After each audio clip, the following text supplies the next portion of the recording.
ये वो बाबा जो हमसे चाहता है कि बच्चे तुम ऐसी प्रवृत्ति बनाओ जो लोगों के आगे एग्जाम्पल बने। तो ये वो प्रवृत्ति है जो हमारे आगे एग्जाम्पल है। ये ऐसी प्रवृत्ति है जो किसी भी क्षेत्र में कम नहीं है। लौकिक जगत में भी नाम वाला है, अलौकिक जगत में भी नाम वाला है, और कहीं पे भी कोई कसर नहीं छोड़ता। बाबा कहता है 20 नाखूनों का जोर लगाओ। तो ऐसा जोर आप कैसे लगा पाते हैं और ऐसा जोर हम कैसे लगाएं, ये आज हम आप तीनों से जानना चाहेंगे कि आप अपने अपने लेवल पर क्या पुरुषार्थ करते हैं। क्योंकि इस तरह से संगठन में आगे बढ़ना दोनों जगत में ये आसान नहीं होता है। तो आप पर्सनली अपने लेवल पर कैसे करते हैं अपने लिए, और फिर एक दूसरे को किस तरह से आप सहयोग देते हैं, वो आज हम सभी जानना चाहेंगे। Thank you so much. ओम शांति। मैं तो सोचता हूँ कभी कभी आयुष भाई अगर ना कोई बड़े अवार्ड फंक्शन में जाके और अगर ऐसा अनाउंसमेंट करेंगे ना तो फिर इनको आने ही नहीं देगा यहाँ पे कोई वापस। सो हमारे आयुष भाई के लिए भी जोरदार तालियां आप बजाएं कि वो भी बाबा के ऐसे फूल है ना कि मैंने पिछली बार भी ये बोला था कि वो खुद भी बड़े अच्छे आर्टिस्ट हैं। और हमारे सेंटर पे बाबा ने ये सब इतने विशेष, हमारे गोविंद भाई जी, उनकी पालना ऐसी होती है अब जैसे हम तो ब्रह्मा बाबा से मिले नहीं तो वही ब्रह्मा बाबा बन जाते हैं। और हमारी दीदियाँ, सब दीदियाँ, मतलब मैं चाहूँगा बड़ी दीदी, सब दीदी इतना इतना प्यार करते हैं। और चलो ये तो सब ठीक है, हमारी परी जो है वो भी इतनी अच्छी है सचमुच में। तो बाबा के घर की ये कमाल होती है। और जैसा आयुष भाई ने बोला कि आप ऐसा क्या करते हो, तो मैं तो यही बोलूँगा कि जब हम खुद करने लगते हैं ना तो कभी ऐसा कुछ हो ही नहीं सकता है। जब हम बाबा से बोलते हैं ना बाबा आप करवा दो तो ये ऐसा कुछ होता है। नहीं तो आप देखिए बहुत सारे लोग हैं दुनिया में। मैं तो कभी कभी सोचता हूँ कि सिंगर्स भी हमारे बाबा के घर में जो सरेंडर होके गाते हैं उनको इतना प्यार मिलता है। नहीं तो लौकिक में इतने सिंगर हैं उनको इतना प्यार सम्मान नहीं मिलता है। सो ये तो बाबा की कमाल है। अगर हम बोले कि हमने कुछ किया है तो मुझे लगता है वो झूठ बात होगी, क्योंकि जब हम खुद करते हैं तो नहीं होती है बात वैसी। खाना भी बना ले, अगर खुद बना ले तो वो कितना भी बड़े पकवान बना ले कुछ भी गड़बड़ हो जाती है। तो बाबा करा रहे हैं। और आज मैं ज़्यादा नहीं बोलूँगा, आज हमारी सुपरस्टार है ना, अब ये गाना भी सुनाएंगी। आज देखो किस्मत से ऐसा ही हुआ कि आज मेरा ना गला भी ठीक नहीं था, तो मैं सोचा अरे मैं क्या गाऊंगा, तो फिर मैंने सोचा अरे है ना हमारी सिंगर, ये गाएंगे ना आज। तो बाबा का शुक्रिया, हमारे ब्राह्मण परिवार का शुक्रिया, आप सबका शुक्रिया। और बस यही कहूँगा एक ही बात कि जब हम खुद जो बनना चाहते हैं वो भी बाबा को सौंप दें तो बाबा फिर जो सेवाएं कराता है वो बहुत मजबूत और बहुत फ्रूटफुल होती है। आज भी बाबा ने बोला कि मैं तुम्हें होलीएस्ट ऑफ होली बना रहा हूँ तो तुम्हारा भी फ़र्ज़ है दूसरों को बना। आज तो बाबा के रिटायरमेंट की बात कर रहे हैं, तो अब हमें वो कमान संभालनी पड़ेगी। ऐसा नहीं है हम में से कोई भी बहुत संपूर्ण बन गए हैं, बहुत सारी गलतियाँ मुझसे भी होती है, कभी कभी थोड़ा सा गुस्सा भी आ जाता है। तो मैं बाबा से फिर मैं बोलता हूँ कि बाबा प्लीज़ ना, आज मुझसे गलती हो गई, कल नहीं करूँगा। तो वैसे बाबा भी हमारा इतना प्यारा है, माफ़ करके हमें फिर से चमकदार खुशबूदार फूल बना देता है। तो ऐसे बाबा का शुक्रिया। और आज आप सबका शुक्रिया जो आप आए हैं, और मीनू जी का शुक्रिया, नित्या जी का शुक्रिया, सबका शुक्रिया। तो अभी आप बोले कि इसको माइक दो, मैं राइट या लेफ्ट? हाँ नित्या को देता हूँ। ओम शांति।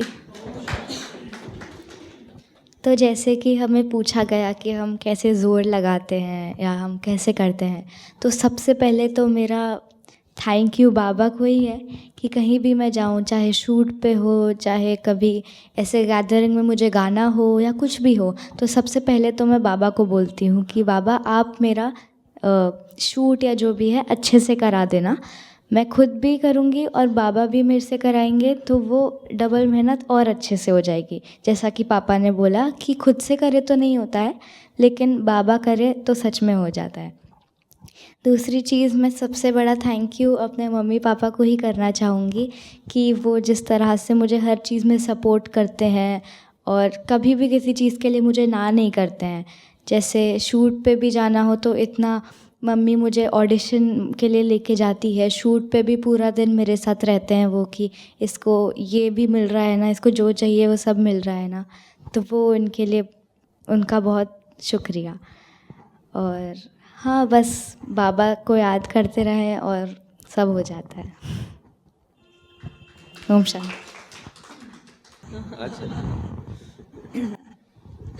ओम शांति।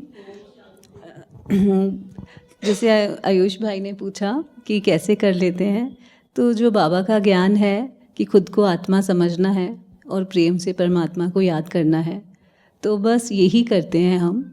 क्योंकि ये चीज़ की प्रैक्टिस दिन में जब हम सुबह उठते हैं तो ये सोच लेते हैं कि खुद को आत्मा ही समझ, क्योंकि भूल जाते हैं ना दुनियादारी में कि किसी ने कुछ बोल दिया या कुछ भी, तो बस यही प्रैक्टिस करते हैं कि हम आत्मा है, परमात्मा को याद करना है, सामने वाली भी आत्मा है। तो बस मैं जो प्रैक्टिस है मेरी यही है, तो चीज़ें अच्छी हो जाती हैं। बाबा के ज्ञान से जीवन जीने की कला आ गई है, चीज़ें बहुत आसान हो गई हैं। मेरी जो माता जी हैं तो वो उन्होंने कोर्स तो किया है, लेकिन सेंटर ज़्यादा नहीं जा पाती क्योंकि फादर का डायलिसिस होता है, तो नोएडा में वो रहती हैं। तो कल उनसे बात कर रहे थे तो इन्होंने बोला कि आप कोशिश किया करो कि रोज़ जाओ। तो वो कहती हैं रोज़ तो मैं नहीं जा पाती, लेकिन मेरा बाबा के साथ मतलब फ्रेंडशिप है, मैं जो भी बोलती हूँ ना बाबा बहुत आसान करा देते हैं। तो कुछ उनको समस्या आई होगी, तो बोले मैंने 4 बजे, वो मतलब 2 दिन से समस्या चल रही थी, समझ नहीं आ रहा था क्या करूँ, तो 4 बजे बाबा को बोला कि उनके साथ झगड़ा किया, बातें की, जो भी किया कि बाबा ऐसे कैसे, तो बोले 7 बजे मुझे फ़ोन आ गया और मेरी समस्या का हल हो गया। तो बस ये जो बाबा है अपना अनुभव कराते रहते हैं। और थैंक यू बाबा, थैंक यू हरीश जी, क्योंकि हरीश जी के कारण ही हमारा जो ये ज्ञान है वो धीरे धीरे वो हमें प्रैक्टिस कराते रहते हैं कैसे करना है। तो थैंक यू बाबा, thank you Harish ji, thank you नित्या।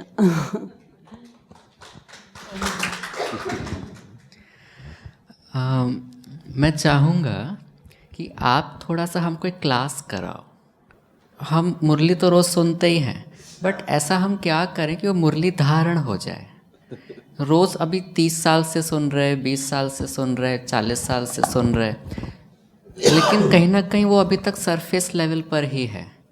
वो अंदर जाए और हम उसका स्वरूप बने। जिस तरह से आपके गीत सुन के हम उस क्षण तो स्वरूप बन जाते, बट वो गीत का स्वरूप हम पूरा दिन बने रहे। जब तुमसे मन जुड़ जाता है, तो जब नहीं, हमेशा कब कैसे जुड़ा रहे हमेशा कैसे जुड़ा रहे। तो उसके लिए आप क्या करते हैं और हमें क्या करना चाहिए? देखिए, हम बच्चे हैं, ये तो सबको पता है। भले हम कोई 70 साल का बच्चा है, कोई 60 का है, कोई 80 के भी होंगे, कोई 30 के भी। तो मैं समझता हूँ आयुष भाई ने जो बात बोली कि जब हम बच्चा बन जाते हैं ना, तो फिर कुछ करने की ज़रूरत नहीं है। जब हम बाप बनते हैं ना तो प्रॉब्लम होती है। मैं सोचूं ये मेरी बच्ची है, मुझे इसको सिखाना है, वहीं से गड़बड़ शुरू होती है। और मैं भी बाबा का बच्चा हूँ, ये भी बच्चा है। बाबा ने तो बोला भाई भाई की, भाई बहन की दृष्टि का मतलब यही है। और रही बात धारणाओं की, तो वो भी मुझे लगता है कि बाबा ने ना सबको, सब हम आत्माएं तो एक जैसा पद पाएंगे नहीं, सब नंबरवार है।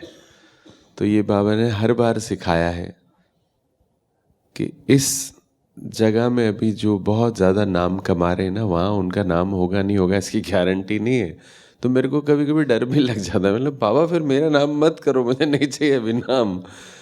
लेकिन साथ में मुझे ये भी समझ में आता है कि अगर हम अपना नाम हो रहा है, ये बात अगर डिलीट कर दें अपने मन से कि मैं सेवा कर रहा हूँ, और वो अगर बात दिल से निकाल दें, नाम मान शान की जो इच्छा भी निकाल दें, तब मुझे लगता है कि बाबा का ज्ञान ना समझ में आता है। नहीं तो छोटी छोटी बातों में दिमाग अटक जाता है कि अरे मुझे आगे की सीट से क्यों उठा दिया, अरे मुझे क्यों नहीं पूछा, मैं भी गाना गाता हूँ, मुझे भोग में ये कम क्यों दे दिया, मेरा बैच छोटा क्यों है, मेरा ये क्यों है, मेरा वो क्यों है। बाबा ने हर मुरली में इतना ध्यान से चीज़ों को इतना सिस्टमेटिकली समझा। मुझे नहीं लगता है कि और दुनिया में धर्म ने हमेशा डरा के काम किया है कि तुम ऐसा नहीं करोगे तो ऐसा हो जाएगा, अगर ये नहीं करोगे तो तुम्हारी संतान को ये हो जाएगा, तुम ये नहीं करोगे तो तुम्हारे पति को ये हो जाएगा, ऐसा हो जाएगा। मैं समझता हूँ कि बाबा भी हमें समझाता है, डराता नहीं, क्योंकि बाबा तो प्यार का सागर है। बाबा हमें चेतावनी देता है कि देखो अगर हमने अभी भी वक्त रहते नहीं समझा। एक छोटी सी बात मैं बताना चाहता हूँ आपको। पॉल्यूशन का जो लेवल है वो जिस लेवल पे अभी बढ़ रहा है, आने वाले 5 सालों में अगर उसकी रोकथाम नहीं हुई, या राजनीतिक लेवल पे हम देखें तो जिस लेवल पे अभी विध्वंस की तैयारी चल रही है, अभी थोड़े दिन पहले पता चला जो डॉक्टर्स की टीम पकड़ी है, यंग बच्चे हैं 23 साल के 22 साल के, वो लोग ऐसी ऐसी चीज़ें बना रहे कि कितने ज़्यादा से ज़्यादा लोगों को मार सके। ये सपना नहीं है, ये झूठ नहीं है, ये सच है। जो न्यूज़ में आप देखेंगे ये कोई ऐसा अंधविश्वास नहीं है। ये सब बातें वैज्ञानिक रूप से, व्यवहारिक रूप से, सामाजिक रूप से प्रमाणित है। वो लेके जा रहे थे, कार में ब्लास्ट हो गया।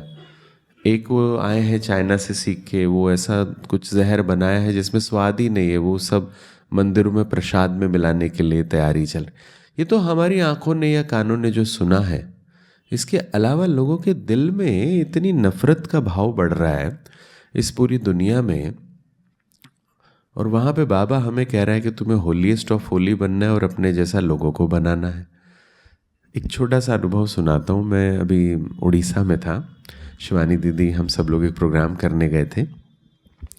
तो उड़ीसा नक्सलाइट से बहुत प्रभावित एरिया है, नक्सली बहुत है वहाँ पे। अभी नक्सलाइट का रूट किसी को समझ में नहीं आया कि भाई नक्सली क्यों बनता है, कोई आतंकवादी है एक तरह के वो भी। तो वहाँ पे हम लोगों ने देखा कि दीदी ने, वहाँ की बहुत इतनी प्यारी दीदी हैं, आप कभी भी उड़ीसा जाए ना तो वहाँ पे एक फुलबानी जगह है, और देखिए उनका वो छोटा सा निश्चय है, मैं आपको बताता हूँ। तो उन्होंने बताया कि अभी कुछ साल पहले यहाँ से ना एक नशा मुक्ति का अभियान हुआ, और कोई गवर्नमेंट ऑफिसर उनके सेंटर के सामने से निकला, तो जो उनका ड्राइवर था उसने उनको बोला कि भाई ये दीदी भी बहुत यहाँ पे नशा मुक्ति के लिए काम कर रही हैं। तो क्या होता है, जैसे बाबा के बच्चे ना बड़े ट्रुथफुल होते हैं, वो ऐसे दिखावा नहीं करते हैं फ़ोटो खिंचवा के कि भाई हम। तो वो जो अधिकारी था उनको यही लगा कि ये भी शायद ऐसे ही होंगे जो दिखावटी वाले लोग। बोले क्या किया इन्होंने, तो बोले वो बड़ा काम करते, वो बता नहीं पाया ड्राइवर। तो उन्होंने बोला लेके चलो, मुझे पता करते हैं। तो वो गए वहाँ पे, तो उन्होंने दीदी को पूछा, बोले अच्छा जी आप नशा मुक्ति का काम करते हैं, कितने लोगों को नशा मुक्त किया आपने? तो वो भोली सी दीदी, उन्होंने बोला भाई जी हम तो ट्राई करते हैं, हम कोशिश करते हैं, कुछ लोगों ने छोड़ा है। तो बोले कुछ में कोई एक आध बता सकते हो मुझे आप? तो दीदी ने बोला ठीक है जी, चलिए मैं बताती हूँ आपको। तो वो अधिकारी ने उनको अपनी गाड़ी में बिठाया और वो किसी के घर लेके गया, आदिवासी के। अब वो आदिवासी का घर खुला तो वहाँ पे बढ़िया बाबा की फ़ोटो लगी हुई है अंदर, और वो लोग तो बोले कि इन्होंने नशा भी छोड़ दिया और अभी ये जानवर भी मार के नहीं खाते, क्योंकि वहाँ तो जंगल से जानवर मार के खा लेते हैं लोग। और वो पेड़ होता है एक, उसके अंदर वो पाइप लगा देते हैं, उसमें से वो टपकता है नशीला पदार्थ, वो पीते हैं। तो वो बस पीते हैं, जानवर खाते हैं, उसके बाद में उनको जो भी बोलता है वो मान लेते हैं। तो आप सोचिए नक्सलाइट क्यों बन रहा है, क्योंकि वो नशे में है और उसकी विकारी बुद्धि हो गई। उसको तो जो भी पैसा देगा या कोई भी गाइड करेगा वो उसके साथ ही हो जाएगा। तो ऐसा उसने पूछा कि भाई आपने कितने लोगों को ऐसा किया है? तो उन्होंने नंबर बताया कि 130 लोगों को हमने कन्वर्ट किया है। तो वो अधिकारी के पैर से ज़मीन हिल गई। तो बोले आपने 130 लोगों को नशा मुक्त किया है? तो बोले आप सबको बुला सकते हैं। तो उन्होंने बुलाया। तो वो अधिकारी ने एक छोटा सा बात ख़त्म कर रहा हूँ ये बता के कि वो अधिकारी को समझ में आया कि भाई असली काम तो ये कर रहे हैं, हम तो सैलरी ले रहे हैं सिर्फ। तो वैसे ही वो दीदी से जब मैं मिला, वो अधिकारी ने उनको बोला दीदी आज से आप हमारी गाड़ी, उनके दिल में लग गया ना वो कि हम तो कर ही नहीं रहे कुछ, कर असली काम तो ये कर रहे हैं। तो उन्होंने बोला आज से आप हमारी गाड़ी लेके जाएंगे। तो बोले नहीं हम नहीं ले जा सकते, हमारे पास पेट्रोल डलाने के पैसे नहीं है। बोले नहीं वो भी हम डाल के देंगे। तो ये बाबा ने बोला ना कि होलीएस्ट ऑफ होली बाप तुमको होली बना रहा है, तो तुमको भी अपने जैसा बनाना है। तो ये वर्क जिसको सेवा बोलते हैं ना, वो है। भी गाना गा के क्या ही सेवा होती, पता नहीं, योग लग जाता है। मुझे लगता है ऐसे हमारी विश्व भर में ऐसे ऐसी आत्माएं हैं जो जंगलों में जाके बाबा का ज्ञान सुना रही हैं, और न जाने कितने रूट लेवल पे नवयुग की स्थापना हो रही है। रूट लेवल पे हो रही है। हमें यहाँ बैठ के फरीदाबाद में, मुंबई में, अमेरिका में, लंदन में नहीं पता चल रहा है, पर अंदरूनी स्तर पे जिस तरह से रावण का काम चल रहा है, वहाँ पे राम का भी काम चल रहा है।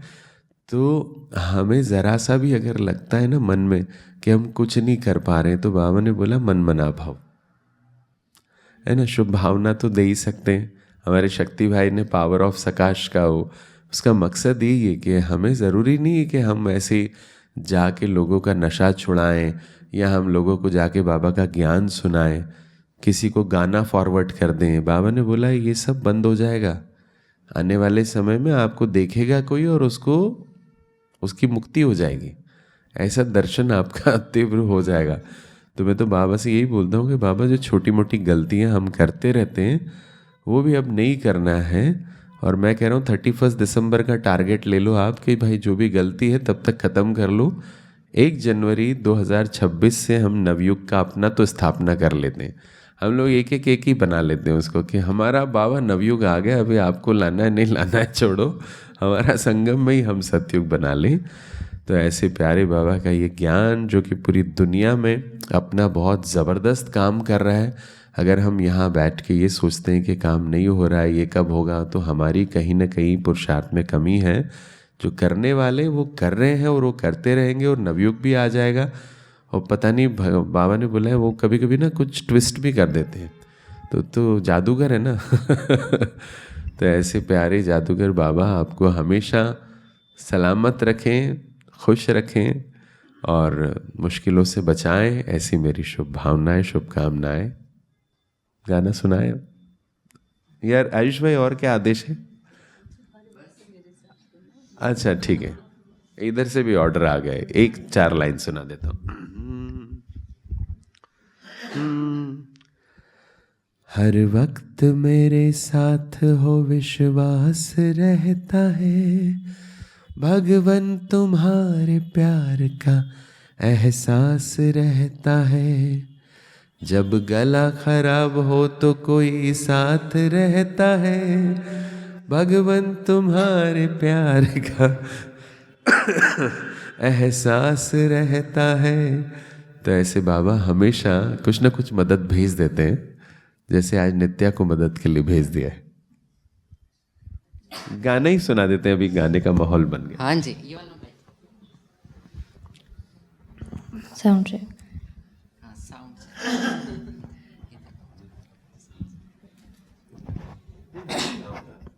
सारे वो हमारे जिनसे मैं म्यूज़िक सीखता था ना, अब वो हमारे म्यूज़िक टीचर थे, पर बचपन से उनको गुरुजी बोला ना, तो वो गुरुजी थे। तो एक दिन मैंने उनको बोला कि आज ना गुरुजी गला ख़राब है, तो बोले आज गले से मत गाओ, दिल से गाओ।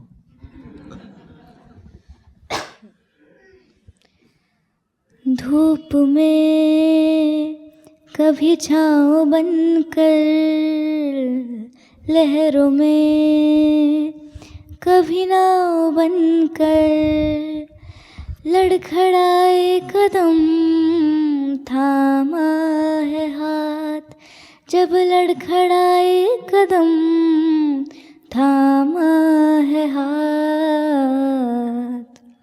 मेरे बाबा है साथ, मेरे बाबा है साथ, मेरे बाबा है साथ, मेरे बाबा है साथ, है बाबा है साथ, मेरे बाबा है साथ, मेरे बाबा है साथ, मेरे बाबा है साथ। जब भी छाने लगे ये अंधेरा, मेरे संग संग चले जो सवेरा। हर लम्हा दीप बन के जले, कांटों पे भी मेरे संग संग चले। अब तो लगता है जन्नत बने हयात, मेरे बाबा है साथ, मेरे बाबा है साथ, मेरे बाबा है साथ, मेरे बाबा है साथ। मेरी फैमिली है साथ, मेरे बाबा है साथ, मेरी मम्मा है साथ, मेरी दीदी है साथ। Thank you. एक बार सब मिलके गाएं। चलिए 1 2 3।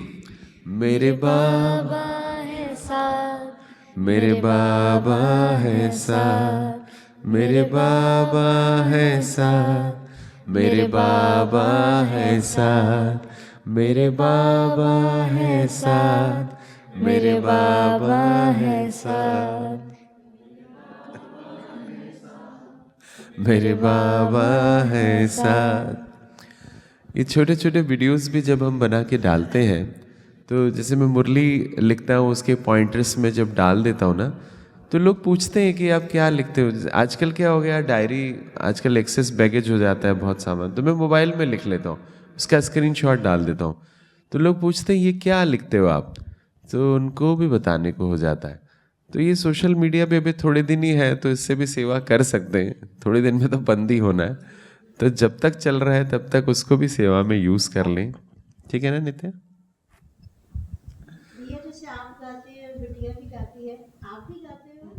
ये गाएंगे तो फिर घर में फिर सुनेगा कौन?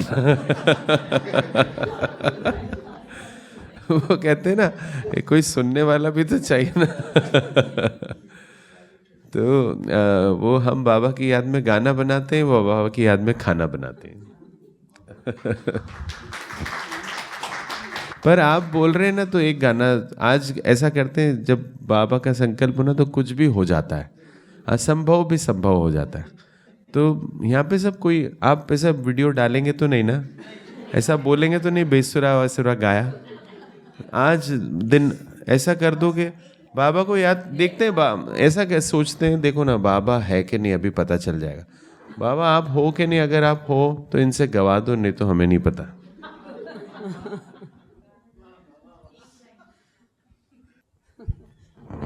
सच में गाना नहीं गाती हूँ। वही तो देखा है, बाबा चमत्कार करता है। नहीं, हरीश जी ने मुझे बहुत सिखाने की कोशिश की, लेकिन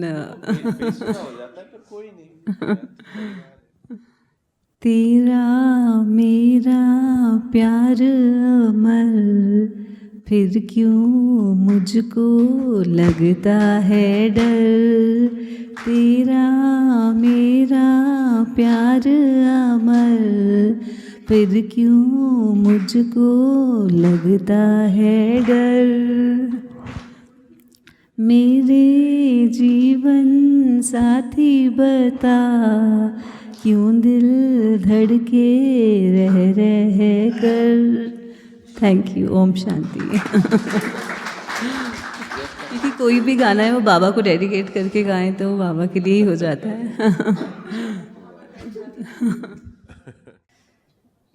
ये एक भाग्य की बात होती है।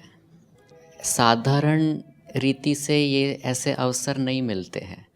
ज़रूर कोई ना कोई बहुत बड़ा हम सबका एक कलेक्टिव पुण्य होता है, जो हम इस तरह से बैठकर और लाइव इस तरह से सुन पाएँ, देख पाएँ। तो हम सब का एक कलेक्टिव भाग्य है, जो ऐसे मोमेंट्स पे हमको रिफ्लेक्ट होता है कि हाँ हम सही जा रहे हैं।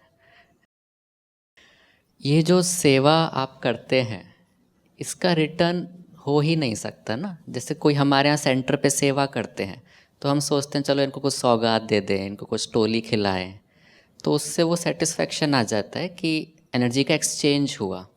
अब इनके साथ एनर्जी का एक्सचेंज करने के हम काबिल ही नहीं हैं। क्या करें? सौगात क्या दें? टोली भी खिलाएंगे तो क्या खिलाएं? घर में शेफ़ है।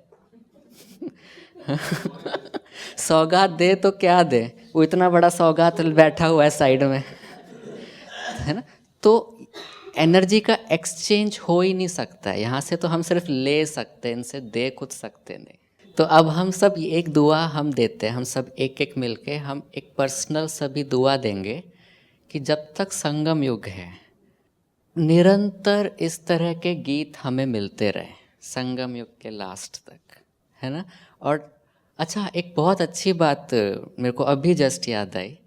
जब भी मेरे कनेक्शन में कोई शरीर छोड़ने वाला, पता चल जाता है भाई शरीर छोड़ने वाले हैं, हॉस्पिटल में डॉक्टर बोल देते हैं अभी this is the last moment, तो उनका फ़ोन आता है और वो कहते हैं कि आप प्लीज़ ना इनको कुछ एक ट्रैक बना के दो ताकि वो सुनते सुनते बाबा की याद में वो शरीर छोड़े, तो इनकी गति आगे की अच्छी होगी। अब अगर मेरे को ये सेवा मिलती है कि इनको एक ऐसा ट्रैक बना के देना है जो इनके कान में बजता रहे और वो सुन के इनकी अच्छी गति होगी आगे की, तो वो किसका ट्रैक होगा बाय डिफ़ॉल्ट? क्या होगा उस ट्रैक में? हाँ, हरीश मोयल होगा, और क्या होगा? तो ये सेवा आप सोच भी नहीं सकते किस लेवल पे हो रही है। हम सोचते हैं कि बस गीत ही तो है, गीत नहीं है। लाखों आत्माओं का एक तो जीते जी योग जुटाना, फिर जिंदगी के साथ भी जिंदगी के बाद भी, ये LIC है। ये लाइफ इंश्योरेंस कॉरपोरेशन है जो सदा काल के लिए गति सदगति कराने के भी निमित्त बनते हैं। वो थोड़े दिन बाद मैंने देखा भाईजी, मुझे ऐसा लगता है कि ना हमारे जैसे भाईजी ने बोला कि गति कर्मों की गति होती है, जो हम कर्म करेंगे वो घूम के हमारे पास आने है। तो सेम, मुझे नहीं पता था ऐसा सेम वीडियो किसी ने भेजा, मैंने आपको भी भेजा। वैसे ही ब्रजमोहन भाई जी बैठे हुए हैं और कोई बड़ी दीदी हैं शायद, वो शरीर छोड़ने वाली, और वो उनको गाना सुना रहे ऐसे ही बैठ के। और मैंने नहीं देखा था वो, फिर बाद में जब मैंने देखा तो मुझे तो लगा कि ये तो वही है रेप्लिका, कि जब वो शरीर छोड़ रहे तो हम वहाँ पे थे। तो वैसी ही साइकिल है। तो जैसे आयुष भाई बोल रहे थे कि दुआ ये वाली आप करो, तो मैं आप सबसे बोलता हूँ कि संगठित योग जो होता है उसमें बड़ा बल होता है। कि आयुष भाई के साथ ना काम जो हम कर रहे हैं, आयुष भाई का भी उसमें बहुत योगदान है। क्योंकि जो नई आत्माओं की ना वो विजुअल देख के बड़ी सेवा होती है। आजकल तो AI से लोग बना लेते हैं, लेकिन AI भी ना थोड़े दिन में लोग बोर हो जाएंगे। और AI का एक अपडेटेड सॉफ्टवेयर आएगा, उसका नाम है NI। आपको बताया किसी ने NI के बारे में? अच्छा, NI अभी लॉन्च होने वाला है, मतलब वो नवयुग के साथ लॉन्च होगा। जैसे AI का फुल फॉर्म किसी को पता है? हाँ, NI का है नेचुरल इंटेलिजेंस। चलिए, तो ये नेचुरल इंटेलिजेंस के साथ हम आगे बढ़ते रहें। थैंक यू सो मच आप सबका। ओम शांति।